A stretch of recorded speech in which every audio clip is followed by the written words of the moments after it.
Единство, там все просто, там все ясно, там все хорошо. Я немного углубил усложнил, но в любом случае это так. А дальше всем мира, всем добра. Я за себя скажу, я очень люблю Осетию, я очень люблю. Я здесь часто бываю, я очень люблю осетинский народ. Здесь я чувствую себя комфортно, как бы уже. Я в Владикавказ заезжаю, мне разницы нету. Я в город заезжаю, в Грозно или Владикавказ. Здесь у меня очень масса добрых друзей, знакомых. Мне здесь комфортно.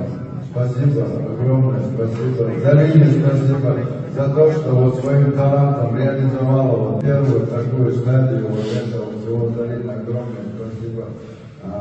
Ты наша дорогая, умная, талантливая сестра, мы тебе всегда рады, хорошо, что ты есть.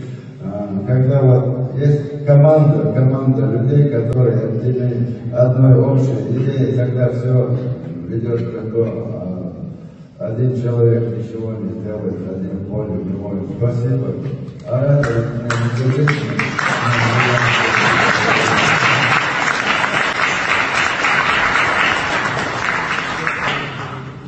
Я вообще-то человек стеснительный.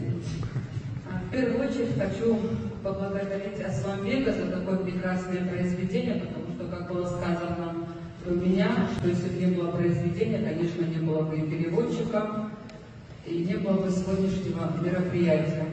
Я сейчас буду говорить, как когда в Америке Оскар получают, все благодаря, кто был с ним рядом.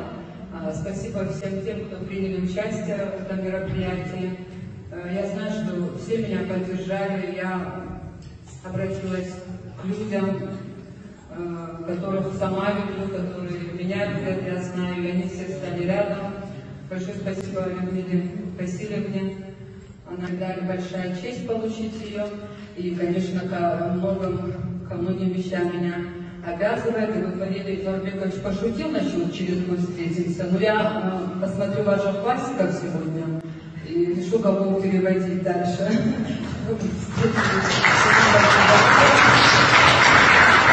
Спасибо писателям Северной Осетии. Я когда к ним пришла, они меня поддержали, конечно, потому что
Знаю такой народ. Вообще, Арби рассказывал мне вообще, говорит, даже, говорит, у чеченов пословица есть, что если поругался с ингушом, то, говорит, руку с кинжала вообще не убирай никогда. Ни днем, ни ночью. Он, говорит, спать не ляжет, пока тебе не объяснит, что к чему.